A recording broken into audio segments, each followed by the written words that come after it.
आप देखेंगे कि एक न्यूज़ अभी नहीं बल्कि काफ़ी समय से चर्चा में वह किलाड़ी जो कि तमिलनाडु में मदुरई के पास वैगई नदी के पास एक स्थान है, इसका उत्खनन होता है और इसकी खुदाई से काफ़ी सारे ऐसे फैक्ट पता चलते हैं जिससे ये पता चलता है कि भारत में वैदिक सभ्यता से भी पुरानी जो सभ्यता है वह दक्षिण में तमिल संस्कृति से रिलेटेड है। अब इसको लेकर जो पूरा विवाद है आप देखेंगे कि एक्सकवेशन जो है वह पूरे साल भर नहीं चलता, कुछ-कुछ हिस्सों में स्पेशली ड्राई सीजन्स में कराया जाता है और उसके फिर प्राप्त जो वस्तुएं होती है उसको एग्जामिन करके कार्बन डेटिंग करके ये पता किया जाता है कि उसकी अगर हम कालखंड की बात करें, टाइमलाइन की बात करें तो वह कितनी पुरानी है।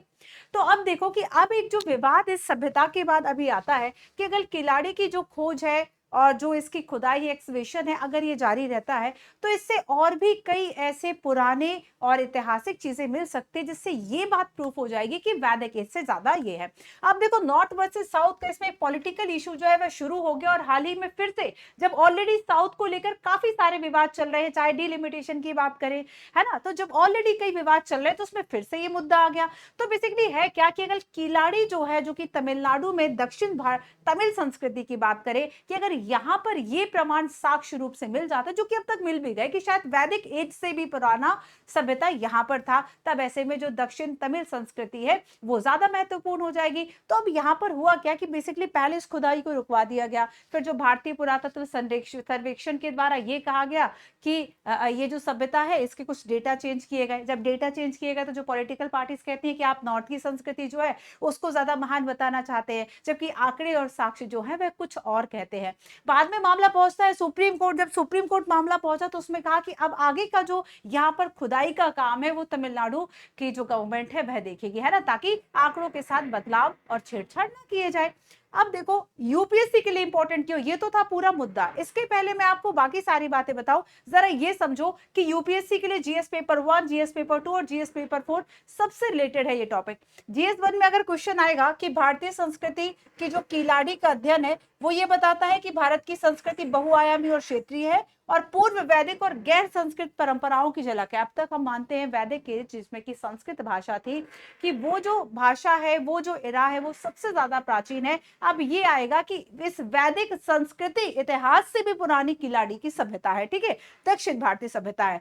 अब जीएस पेपर 2 की बात करें तो यहाँ पे कला से जुड़ जाएगा। जीएस पेपर 2 में ये आ जाएगा बच्चे कि जो आपके आर्कोलॉजिकल सर्वे ऑफ इंडिया है, जो ये भारतीय पुरातत्व इस तरह की संस्थान है, कि क्या ये भी दबाव में आ जाएगी, गवर्नेंस से रिलेटेड टॉपिक आ जाएगा कि इसमें क्या संस्कृति और इतिहास का जो नियंत्रण है वह राजनीतिक रूप ले सकता है कि पॉलिटिकल पार्टीज जो है वह अपने अकॉर्डिंगली जो है वह इस चीज को बेसिकली एजेंडा बना दे। और जीएस पेपर 4 में आप देखेंगे कि ये ऐसे से भी कनेक्ट हो सकता है, जीएस पेपर 4 से भी कनेक्ट हो सकता है कि नैतिकता, विचारधारा, इतिहास कौन लिखता है, एक नैतिक प्रश्न बन जाता है डेफिनेटली। अभी ये इतिहास ही तो है, अगर ठीक है, अगर किलाड़ी की सभ्यता पुरानी है तो यही सही,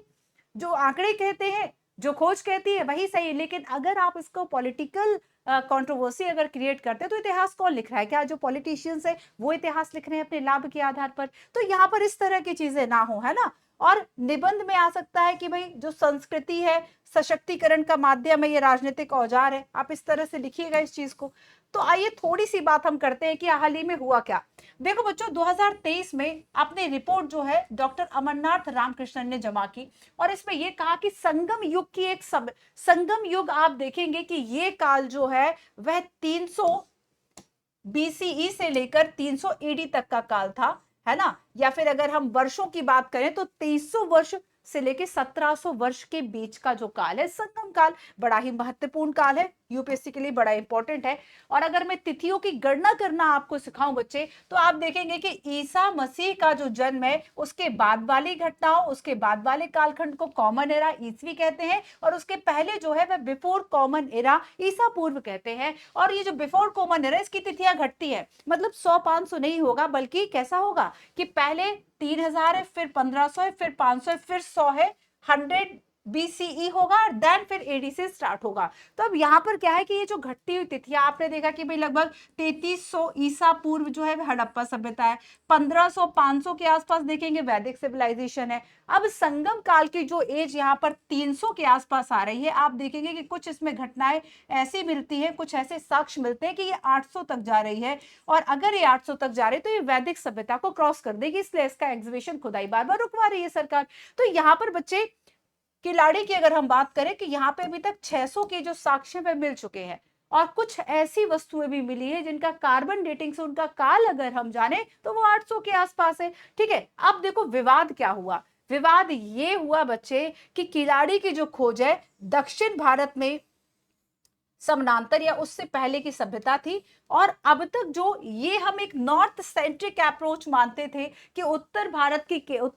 केंद्रित है ये जो सिविलाइजेशन है, सबसे पहले यहीं पर सिविलाइजेशन हुआ था, इस खोज को ये झुटला देगी। अब नॉर्थ वर्सेस साउथ के बीच में एक फिर से पॉलिटिकल कंट्रोवर्सी शुरू हो गई। तो तमिलनाडु की जो द्रविड़ पार्टियां हैं, जैसे कि हम डीएमके की बात करें, वो द्रविड़ पहचान ऑलरेडी अपने कल्चर को लेके आपने देखा है कि बहुत ज्यादा सख्त है। तो अगर हम देखें कि तमिल गर्व को और भी ज्यादा बढ़ावा देती है, और चूंकि किलाड़ी जो है वह तमिल संस्कृति और यहाँ पर तमिल ब्राह्मी लिपि भी मिली है। आप देखेंगे वैदिक काल में संस्कृत संस्कृत भाषा और यहाँ पर जो किलाड़ी है, यहाँ पे जो संगम काल से जुड़ा हुआ है, इसमें तमिल गर्व को और भी ज्यादा बढ़ावा मिलता है। और यहाँ पर बच्चे इसकी जो भाषा है वह तमिल तमिल ब्राह्मी लिपि जो है यहाँ पर मिली है, तमिल ब्राह्मी लिपि। ठीक है, तो यहाँ पर जो डॉक्टर अमरनाथ रामकृष्णन ने 900 पेज से भी ज्यादा की जो रिपोर्ट सबमिट की है ना, इस रिपोर्ट को एएसआई यानी भारतीय पुरातत्व जो सर्वेक्षण विभाग है, इसके द्वारा इसको संशोधित करने को कहा गया।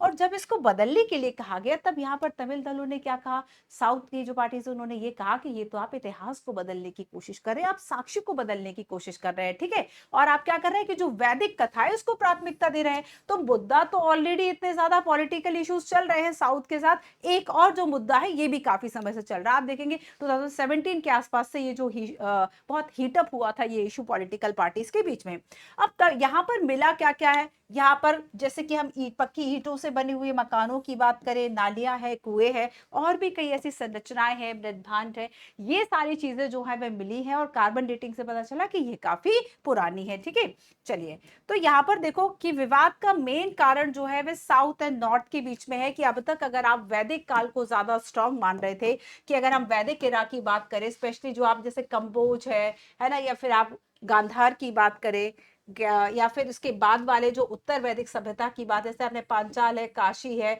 वत्स है, मगध है, ये सब सुन रखा है। तो अगर ये और भी ज्यादा एग्जीबिशन होता है और इसमें खुदाई से ये पता चलता है कि इसकी तिथियां इसके पहले जाती है, वैदिक काल के पहले जाती हैं, तब ऑब्वियसली तमिल संस्कृति की बात करें, डेफिनेटली बढ़ावा मिलेगा, एक कल्चर को बढ़ावा मिलेगा, है ना। आपकी इसके बारे में क्या राय है, हमें इसमें जरूर बताएं। तो यहाँ पर क्या है बच्चे कि एएसआई ने जो अपनी रिपोर्ट को चेंज करने के लिए कहा, बदलने के लिए कहा, इस रिपोर्ट में ये आरोप लग गया मेन कि तमिल इतिहास को दबाया जा रहा है, तमिल इतिहास को दबाया जा रहा है, और ये तर्क दिया जा रहा है कि तमिल सभ्यता को वैदिक सभ्यता से आप कमतर बता रहे हैं, कम करके बता रहे हैं। तो ये था मेन इशू, मेन कंट्रोवर्सी। ठीक है, तो यहाँ पर आप देख लीजिएगा कि ये जो फैक्ट्स हैं ये आपके किस किस चीज से रिलेटेड है, इसके डायमेंशंस गवर्नेंस में भी कवर हो रहे हैं, तो केंद्र राज्य संबंधों में भी कवर हो रहे हैं कि क्या इस तरह की जो संस्थाएं हैं, कि अगर पूरे भारत देश के इतिहास की बात हो रही है तो क्या क्षेत्र के आधार पर हम किसी भी तरह के साक्ष्यों के साथ छेड़छाड़ कर सकते हैं। आप हमें कमेंट करके जरूर बताएं कि आपकी इस टॉपिक पर क्या समझ पड़ी।